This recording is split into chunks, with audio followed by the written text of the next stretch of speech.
His executive assistant was the one scheduling his appointments with divorce attorneys, all while thinking I was oblivious to their affair.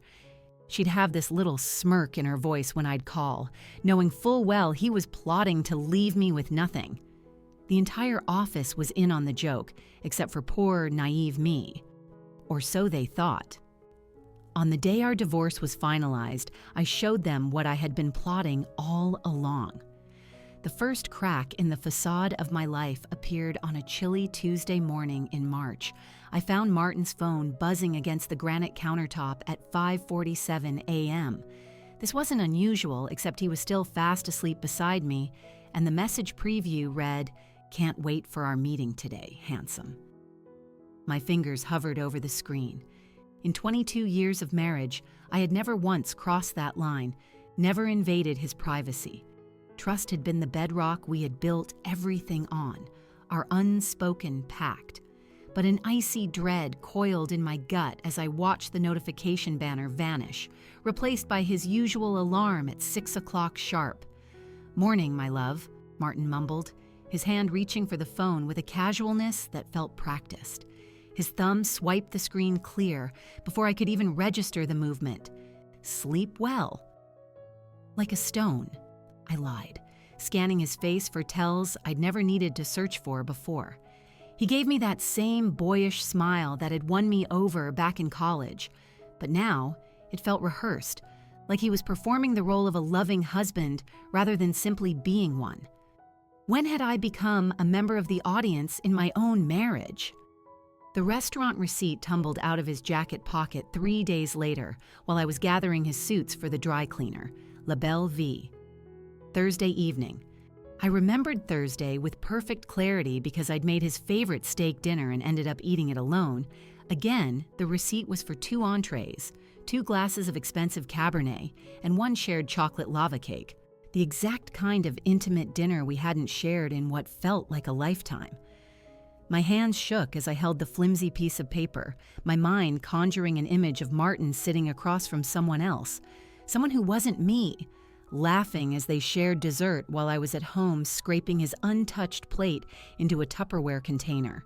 The betrayal was a physical sensation, a sharp, twisting pain beneath my ribs that made it hard to breathe.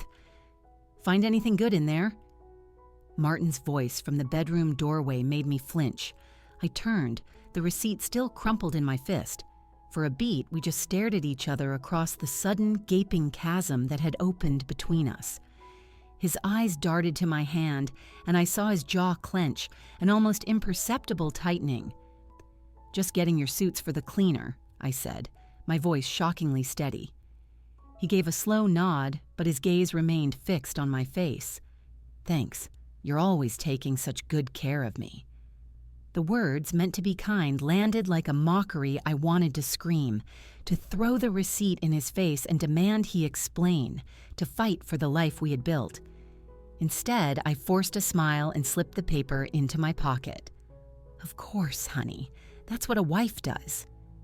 But later that night, long after Martin had drifted off to sleep with his phone held protectively against his chest, I lay awake, staring at the shadows on the ceiling, and wondered when I had become a stranger in my own home. The computer password was the next blow, about 2 weeks later. I'd gone into his home office to print out our tax forms, something I had done 100 times over the years, but when I typed in his usual password, our anniversary date followed by my pet name, the screen flashed a defiant red. Incorrect password. I tried a few variations, our wedding date, his father's birthday, our first dog's name. Nothing worked. After 2 decades of sharing every part of his life, Martin had locked me out of his digital world as easily as one might change the locks on a house. The realization was like a bucket of ice water. Whatever he was hiding, it was serious enough for him to start methodically erasing his tracks. My reflection in the dark monitor looked older than I felt, more fragile. When did those worry lines appear around my eyes? When did my husband begin to see me not as a partner, but as a threat to be managed? The calls to his office became a unique form of torment. Isabel's voice grew sweeter and more condescending with each call, like honey laced with arsenic. "Oh, hi there, Mrs. Hayes. Martin's in a major meeting right now, but I'll be sure to let him know you called." Her tone implied she knew precisely why he was unavailable, and it had nothing to do with a corporate strategy session. There was a possessive intimacy in the way she said his first name, Martin, not Mr. Hayes. That made my skin crawl. "Could you ask him to call me back? It's about dinner with the Armstrongs tonight." "Oh, I think he mentioned he might be working late again. You know how committed he is to his projects." The barely suppressed giggle in her voice made me want to reach through the phone and shake her, but I just thanked her politely and hung up, feeling more and more like a fool with each passing day. The office holiday party was what finally shattered any remaining denial.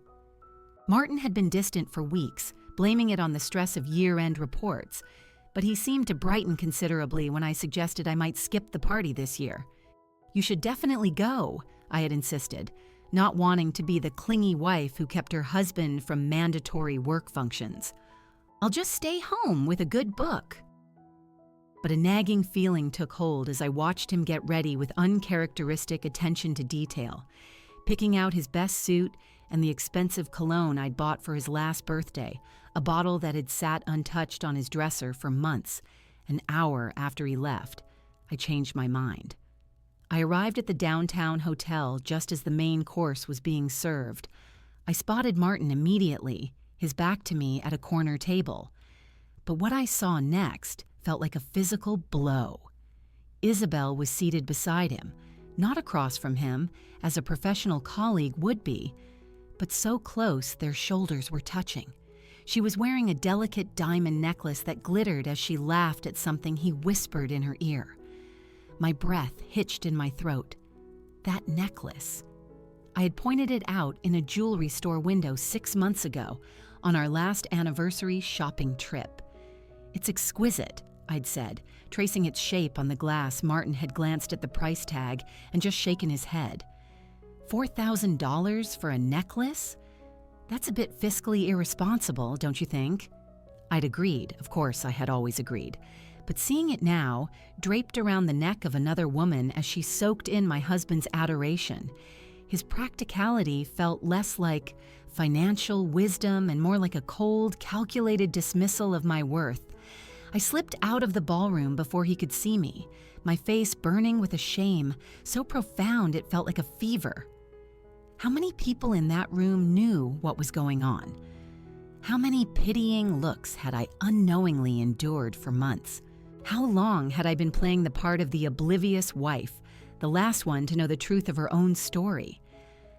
The breaking point arrived on a rain-soaked Thursday in April. My book club had been canceled due to the storm, so I came home early and heard Martin's voice drifting from his home office. The door was slightly ajar, and a certain tone he was using made me stop in the hallway. "I know, sweetheart, just a few more months, and this will all be behind us." My blood ran cold. Martin had never, not once, called me sweetheart. He always said it was too saccharine for his taste. My love, honey, beautiful. Those were his terms of endearment for me. Sweetheart belonged to someone else. The lawyer says we can fast-track everything once I file. She'll never see it coming. She's too trusting for her own good. Each word was a punch to the gut. I pressed my back against the wall, my legs threatening to buckle. They weren't just having an affair. They were plotting my complete and utter ruin. By Christmas, we'll be free to do whatever we want. I promise you, you won't have to sneak around for much longer. The casual cruelty in his voice, the way he discussed my future as if it were a hostile takeover, ignited something deep inside me I didn't know I possessed. The hurt was still there, sharp and relentless, but it was now joined by something harder, colder, a voice that whispered, "If they want to play a game, I'll show them how it's really done." I backed away from the door without a sound, my mind already spinning. Martin thought he was dealing with the same trusting woman who never questioned a late night at the office or a suspicious receipt. But that woman had just died in the hallway of her own home, replaced by someone who now understood that love without wisdom was just another name for victim. Let them think I was clueless. Let them believe their little secret was safe. They had taught me that marriage could be a performance, and I was about to give the performance of a lifetime. The game had just begun, and they had no idea they had already lost. The transformation wasn't instantaneous. For 3 days after overhearing Martin's call, I drifted through our house like a ghost, offering a smile when he glanced my way, nodding along to his fabricated stories about late meetings. But beneath the surface, something sharp and calculating had awakened, something that began studying his habits with the precision of a forensic analyst. That's when I thought of David Reynolds. Martin's business partner had always been on the periphery of our social life, a quiet presence at company events who never lingered for small talk. Martin often dismissed him as just the numbers guy, as if that mathematical rigor was somehow inferior to Martin's own flashy deal-making. But I'd noticed things about David that Martin clearly hadn't. The way he listened intently before he spoke, how his eyes would catch inconsistencies in presentations that everyone else missed. He had a quiet intelligence that didn't need to shout for attention. More importantly, I'd heard through the grapevine that David's wife had left him 6 months ago for another man. If anyone could understand the specific sting of betrayal, it would be him. I spent 2 weeks observing David's routine with the methodical patience of a hunter. His gym was downtown, just 3 blocks from the coffee shop where Martin sometimes met with clients. It was the same coffee shop where David appeared every Tuesday and Thursday at exactly 7:15 a.m., ordering a black coffee and settling in by the window with his tablet. On the 3rd Thursday, I was there waiting. "David," I said, approaching his table with an air of carefully practiced surprise. "I thought that was you." He looked up from his financial reports, and for a split second, I saw a flicker of something in his eyes. Recognition, quickly followed by caution. We both knew this wasn't a coincidence. "Clara, good to see you." He gestured to the empty chair across from him. "Would you like to sit?" His directness was disarming. No polite chatter about the weather, no feigned surprise, just an implicit invitation to dispense with the pretense. "I'd like that," I said, sliding into the chair. I was hoping we might get a chance to talk. David closed his tablet and leaned back, studying me with that same analytical gaze I'd seen him use in board meetings. "About Martin?" The question hung in the air, a bridge I could either cross or retreat from. My heart hammered against my ribs, but my voice came out steady. "Among other things." Something in his expression shifted. It wasn't sympathy, not exactly. It was understanding. "I assume you know about Isabel." Hearing it stated so matter-of-factly should have hurt, but instead I felt a strange sense of relief. The charade was over. "I do now," I admitted. "The question is, what are you going to do with that information?" David's smile was thin but genuine. "The same thing you're going to do with what I'm about to tell you about Martin's recent business decisions." That first conversation lasted 2 hours. David spoke with clinical precision about Martin's increasingly reckless choices, partnerships that made no financial sense, investments in shell companies that existed only on paper, and sudden changes to profit-sharing agreements that disproportionately benefited Martin. "I've been documenting everything," David said, sliding a manila folder across the table. "Initially, it was just to protect myself. Now, I think it might serve a different purpose." The folder was filled with copies of emails, financial statements, and meeting notes that painted a damning picture of a man whose judgment was fatally compromised. But more than that, it revealed something I had never suspected. Martin had been systematically maneuvering to cut David out of their most profitable joint ventures. "He's planning to freeze you out," I realized aloud. "Eventually," David confirmed. "But first, he needs to minimize his assets for the divorce proceedings. It's hard to plead poverty while you're holding majority stakes in 3 successful companies." The cool, detached way David dissected Martin's strategy impressed me. There was no emotion, no wounded ego, just a clear-eyed analysis of betrayal as a business problem to be solved. "What do you need from me?" I asked. His answer surprised me.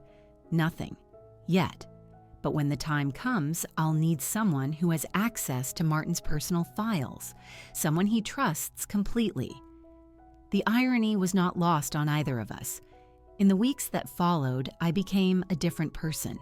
To Martin, I was the same compliant wife who packed his lunch and asked about his day. But that woman was just a carefully constructed mask, worn by someone far more dangerous. While Martin was working late, I was working too. His home office became my classroom, and every document was a lesson in the true scope of his deception. Martin had always handled our finances. Claiming I was too emotional for such practical matters, I had accepted that characterization because it seemed to make him happy to be the one in control. Now I understood it had been a strategy of concealment. The offshore account in the Bahamas was hidden behind 3 layers of shell corporations, but Martin's arrogance had made him careless. He'd left breadcrumbs, bank statements tucked behind old tax documents, investment reports buried in a box of insurance files, account numbers jotted on sticky notes and forgotten in desk drawers. Each discovery felt like swallowing shards of glass, but I photographed everything with steady hands.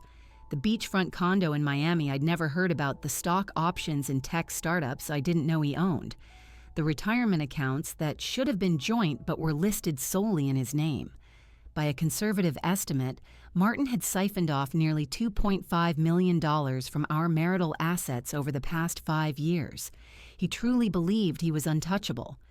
The evidence file grew thicker with each passing night.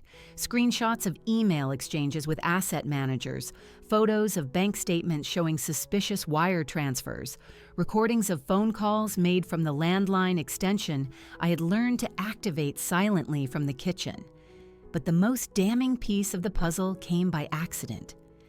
I was photographing a stack of investment reports when I knocked over a small wooden box on his desk. Business cards scattered across the floor, contacts from conferences and networking events. Mixed in among them were cards for private investigators, divorce attorneys, and offshore banking specialists. But it was the handwritten note tucked beneath them that made my blood freeze. I handled the Bahamas transfer. New account details attached, destroy after memorizing. Isabel wasn't just his mistress. She was his active accomplice in financial fraud, helping him steal the assets that belonged to both of us. The secretary who giggled at my calls had been enabling theft on a massive scale. That night, I sat in my kitchen with a glass of wine and David's business card. I finally understood the true scope of the game being played against me. Martin thought he was divorcing a naive housewife who would gratefully accept whatever scraps his lawyers threw her way. Instead, he was about to face someone who now understood his business better than he did, backed by a partner who had his own reasons for wanting to see Martin destroyed. I picked up my phone and sent a simple text to David. "The Bahamas account. We need to talk." His response came in minutes. "Tomorrow. Same place, bring everything." As I got ready for bed, Martin was still working late. But for the first time in months, his absence didn't sting. I had work of my own to do, and unlike his, mine was built on truth, not lies.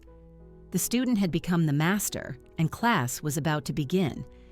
David was already there when I arrived at the coffee shop the next morning, his usual black coffee sitting untouched beside a spread of documents that looked deceptively ordinary. I slid into the seat across from him, my purse heavy with the evidence I'd collected, a weight that felt both terrifying and empowering. "The Bahamas account," I said without preamble, placing a thick manila envelope on the table between us. "Martin's been moving money there for 3 years. Isabel has been helping him." David opened the envelope with the careful precision of a surgeon, his expression unreadable as he reviewed the photographs and bank statements. When he was finished, he looked up at me with something that could have been admiration. "This is more than I ever hoped for. More than enough to trigger a fraud investigation, if we need it. He paused, studying my face. The question is, what do you want to happen to them? The question hung in the air like smoke. What did I want? Justice? Revenge? Or something more intricate? Something that would force Martin and Isabel to understand just how thoroughly they had been outplayed. I want them to destroy themselves, I said finally. I want to give them just enough rope. David's smile was sharp and approving. Then we're going to need Martin to trust you completely. Can you do that? The challenge in his voice ignited something fierce inside me. Watch me. That evening, I launched my performance as the grieving wife. Desperate to save her marriage, Martin was in his office again, likely texting with Isabel, when I knocked softly on his door. "Martin, could we talk?" He looked up, his irritation barely concealed, but something in my expression must have pricked his conscience, because his face softened into what I now recognized as his practiced sympathy mask. "Of course, my love. Come in." I sat in the chair across from his desk, the very same one where I'd discovered his hidden documents just days before. Now, it felt like a stage. "I know things have been difficult between us lately," I began, letting my voice crack just enough. "I feel like I'm losing you and I don't know how to fight for us anymore." Martin's discomfort was palpable. He shifted in his chair, his fingers drumming a nervous rhythm against the desk. "Good. Let him squirm." "Clara, He cleared his throat, searching for the right words. "I've been under a lot of pressure at work. It's not about you." The lie rolled off his tongue so smoothly, I almost had to marvel at his skill. "Maybe we could try counseling," I suggested, allowing tears to well in my eyes. "Or we could take that trip we've been talking about. Remember how we used to talk about visiting Tuscany?" Martin's face cycled through a series of micro-expressions, panic, calculation, and then a flicker of false hope. He was probably thinking about how a vacation would disrupt his timeline for leaving me destitute. "That sounds wonderful," he said at last, his voice thick with manufactured emotion. "Let me see what I can clear from my schedule." I reached across the desk and took his hand, feeling the gold wedding band that had once meant forever. Now it felt like an exhibit in a crime. "I love you so much, Martin. I know we can work through this." His squeeze in return felt like a handshake with a business associate.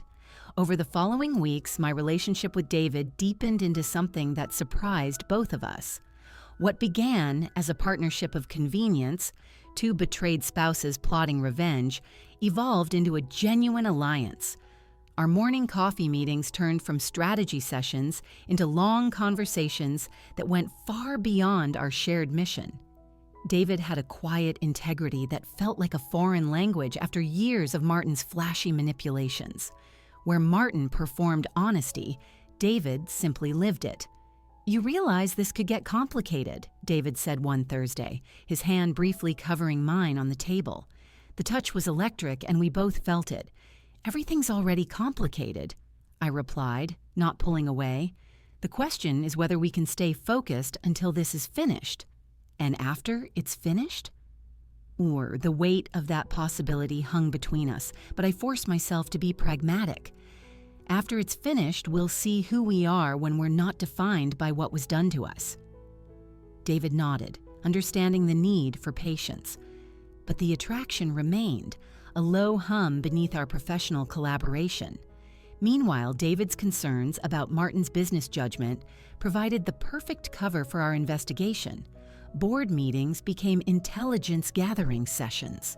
"The Morrison deal doesn't add up," David said during one tense meeting, his voice carrying just the right note of professional concern. "The numbers are off and the timeline seems artificially rushed. Martin's defensive, rambling justification told us everything we needed to know. He was making desperate moves to position assets before he could file for divorce, and his judgment was clouded by the pressure of his dual deceptions. Our most effective weapon, however, turned out to be Martin's own arrogance, amplified by Isabel's eagerness to prove her worth. I started leaving breadcrumbs for them to find. The first test was a staged phone call with my sister while Martin was in the kitchen. My voice just loud enough for him to hear, "I'm so worried about him, Linda. He's working such long hours, and I found some business papers that looked concerning. Something about offshore accounts. I don't understand any of it, but the numbers seemed huge." I watched Martin freeze in the doorway, his coffee mug suspended in mid-air.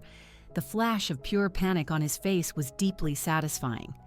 Within 2 days, David reported that Martin had suddenly developed a keen interest in streamlining their international holdings. Isabel, David's sources told him, had been asking detailed questions about asset protection strategies. My fake concern had triggered the exact response we wanted. Martin was now moving money in ways that would be easy to track and even harder to justify legally. The next planted seed was even more effective. During another private conversation Martin was meant to overhear, I mentioned a call from an old college friend who now worked in financial forensics. "She specializes in finding hidden assets in divorce cases," I said into the phone, my voice trembling with manufactured worry. I told her I was probably just being paranoid, but she said I should document everything just in case. Martin's reaction was swift. He suddenly became the attentive husband again, suggesting they simplify their financial arrangements to make things easier for you to understand, my love. What he was really doing was moving assets even more aggressively, and each transfer created a new line on the paper trail David was carefully documenting. The most delicious irony was watching Martin convince himself he was protecting his secrets when he was actually exposing them. Every lie he told in response to my planted fears revealed more of his strategy. Every reassurance he gave Isabel, conversations I could now hear through the thin walls of his office, gave us deeper insight into their timeline. "She doesn't suspect a thing," I heard him tell Isabel one evening. "If anything, she's becoming more dependent on me. This is going to be easier than I thought." Standing in the hallway, listening to my husband discuss my ruin with his mistress, I felt no pain, only a cold, sharp satisfaction. They thought they were playing chess while I was learning checkers. They had no idea I'd already called checkmate. The divorce papers arrived on a Tuesday in September, delivered by a courier who looked at me with apologetic eyes as I signed for them.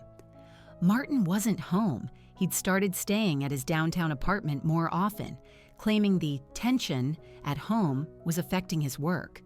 I knew he was celebrating with Isabel, toasting their impending victory. I read through the filing with a clinical detachment, almost admiring the thoroughness of the deceit.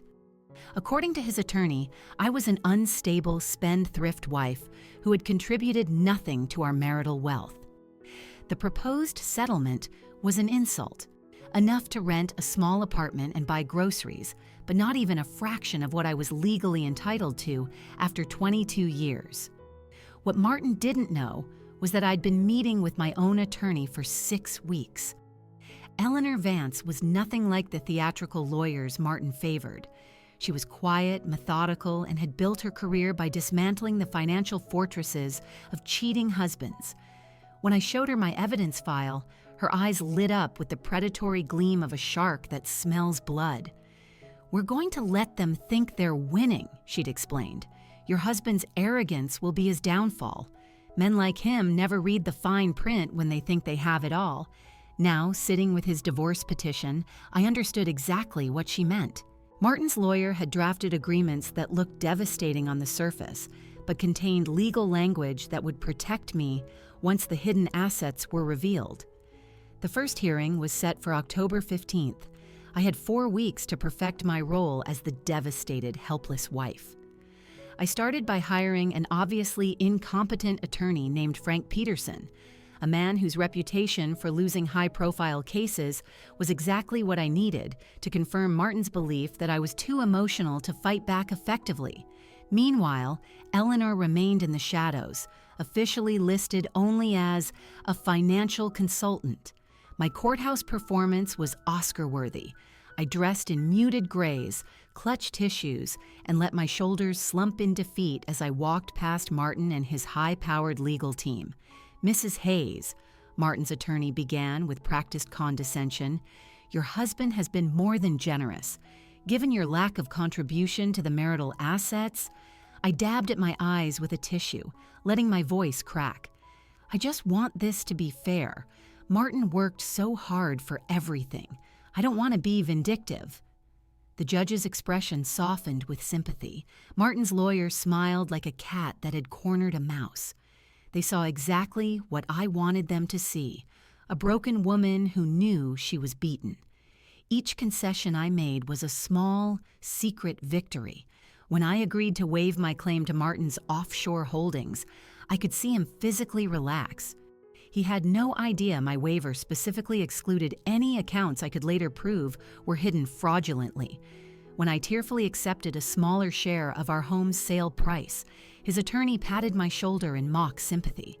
They didn't know my smaller share was based on an artificially low appraisal that would be challenged once Eleanor revealed Martin's attempts to devalue our assets. But the most satisfying moment was signing away my rights to his legitimate business interests. The document was thick with legalese that Martin barely glanced at. What he missed, what his arrogance made him overlook, was the clause defining legitimate. Any holdings connected to fraudulent activity or financial misconduct would remain part of the marital estate. Since David's investigation would soon prove Martin's entire recent strategy was based on financial misconduct, my signature was actually protecting my claim to his most valuable assets. While this legal theater played out, David was orchestrating his own coup in the boardroom. Martin was so focused on the divorce, he was blind to what was happening at his own company. "I'm concerned about Martin's judgment lately," David would say in meetings. "The Morrison deal was a disaster, and these new offshore investments seem incredibly risky." The other partners had started to notice Martin's erratic behavior, his absences, his distracted presentations. David built a coalition slowly, never attacking Martin directly, but simply raising concerns about fiduciary responsibility. By the time Martin realized what was happening, David had secured the votes to call for a comprehensive financial audit. The audit was Martin's worst nightmare, set to expose not only his hidden assets, but also his use of company funds to feed his personal offshore accounts. What he thought was clever asset protection was about to be reclassified as embezzlement. Perhaps the most entertaining part was watching Isabel's growing desperation. She had expected Martin to be single and wealthy within weeks. Instead, she was attached to a man consumed by legal battles and mounting pressure at work. I watched their relationship crumble. Martin grew irritable. He'd silence her when she brought up their future. Isabel, in turn, became more demanding. Her fantasy of becoming the second Mrs. Martin Hayes was being replaced by the grim reality of dating a man facing financial ruin. Her work suffered. I heard she was making mistakes, missing calls, scheduling conflicting appointments. The competent secretary who had been Martin's secret weapon was now a liability. The final blow came when she confronted him. During a stressful week, David's sources in the office reported the shouting match that erupted in Martin's conference room. "When is this going to be over?" Isabel had demanded, her voice carrying through the supposedly soundproof walls. "You promised we'd be together by Christmas." Martin's reply was brutal. "Maybe you should focus on your job instead of my personal life. I have bigger problems right now." The aftermath was predictable. Isabel's confidence shattered. She started making desperate plays for his attention, each one pushing him further away. By November, Martin was avoiding her calls.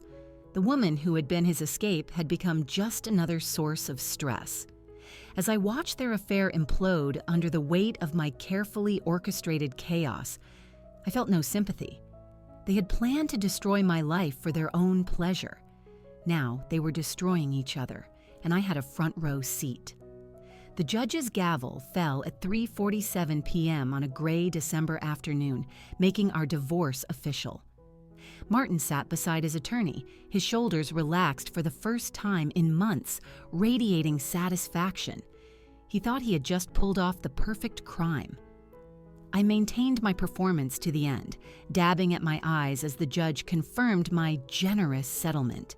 Martin even had the audacity to squeeze my hand in what he intended as comfort, but felt like a victory lap. "I'm sorry it had to end this way, Clara," he murmured, his voice pitched for the judge to hear. "I hope you'll find happiness." The practiced sincerity might have fooled anyone else, but I heard the triumph underneath. "Thank you for being so understanding," I replied, my voice appropriately fragile. As I walked out of that courthouse, divorce decree in hand, I felt an unexpected hollowness. Not for Martin, but for the woman I had been when I first walked up those steps to get married. She had believed in forever. She had trusted completely. That woman was gone, and while I didn't mourn her, I acknowledged her passing. Martin drove off in his BMW, probably heading to Isabel's to celebrate. I sat in my car for a long moment, then pulled out my phone and sent a single text to David. Phase 1 complete. His response was immediate. Emergency board meeting called for tomorrow morning. Time to finish this. Martin spent that evening in celebratory bliss. I could see from our still-shared streaming account that he was watching comedy specials until past midnight. I spent the evening with Eleanor, my real attorney, reviewing every document, ensuring our trap was perfectly set. The call came at 6:23 a.m. "Clara," Martin's voice was sharp with panic. "Did you know about this board meeting?" I let my voice fill with confusion, playing my part one last time. "What board meeting?" David called an emergency session. Something about financial irregularities. "I don't understand." His voice cut off. "I'm sure it's just routine business," I said with practiced innocence. "You always said I wouldn't understand these things."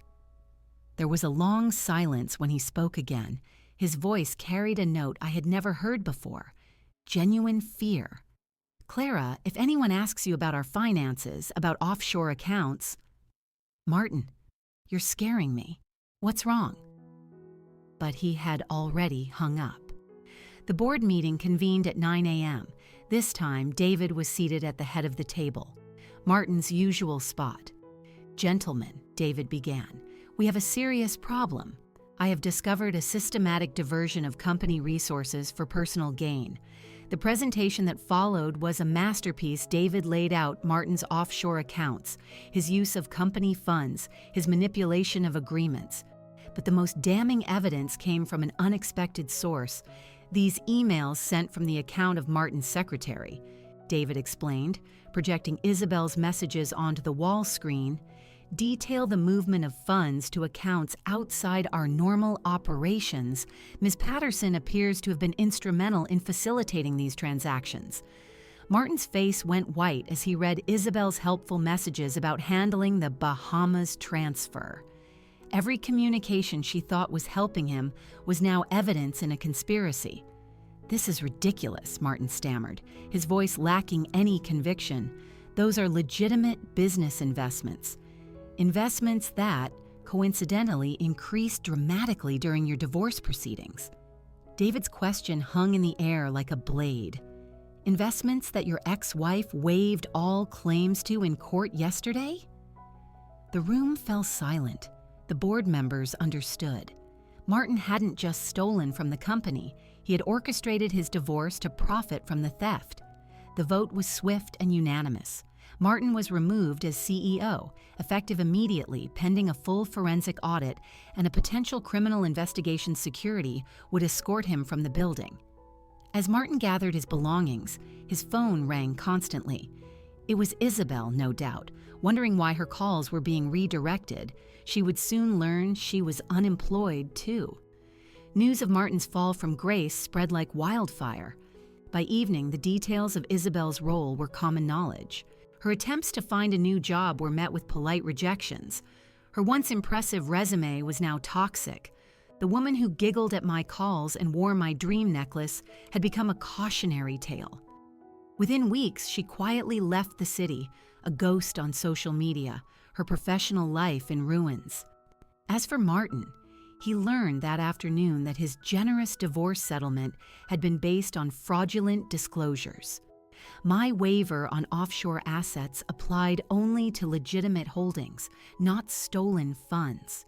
Every tearful concession I had made in court contained language that protected me once his crimes were exposed. The man who thought he'd played me for a fool had signed agreements that would leave him with almost nothing. That evening, I sat in my kitchen with a glass of wine, watching the sunset through the windows of a house that would soon be entirely mine. Martin's desperate voicemails filled my phone. Pleas, promises, threats. I deleted them all without listening. Justice, I had learned, isn't always swift, but when it finally arrives, it can be absolutely perfect. 3 months later, I was in my garden when the doorbell rang.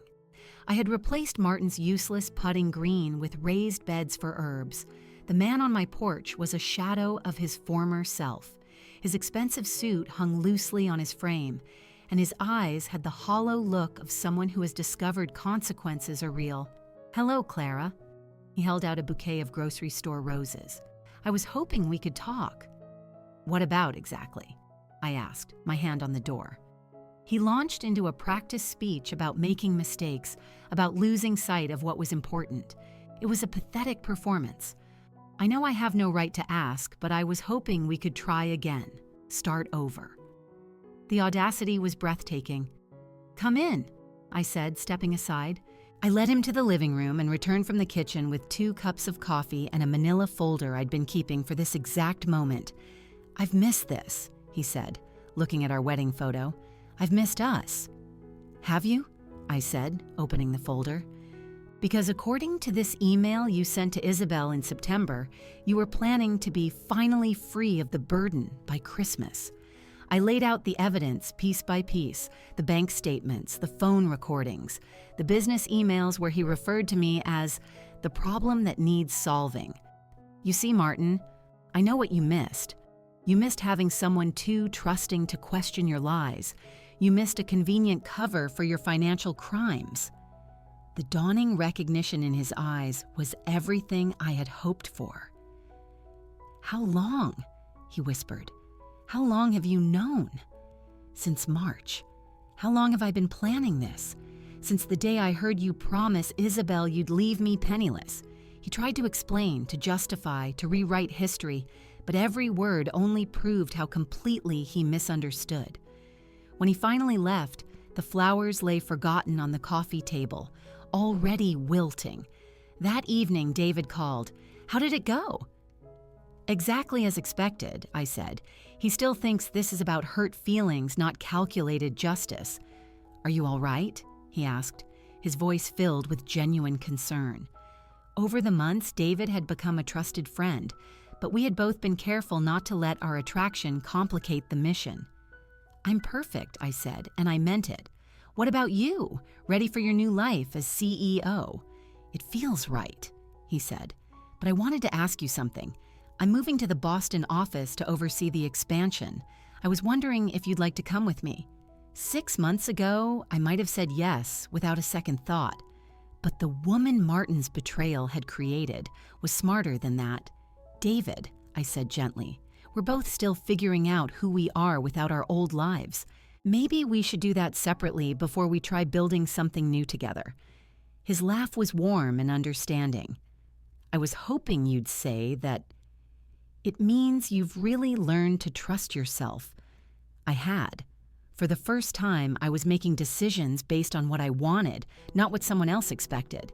We agreed to stay in touch, to let whatever might happen between us develop naturally. 6 months later, I was grocery shopping. When I saw her, Isabel stood in the frozen food aisle, her cart half full of budget items. She looked older, tired. Our eyes met for a long moment over a freezer of pizzas. I waited to feel something, anger, satisfaction. But all I felt was a mild, detached curiosity. She looked away first, pushing her cart quickly toward the checkout.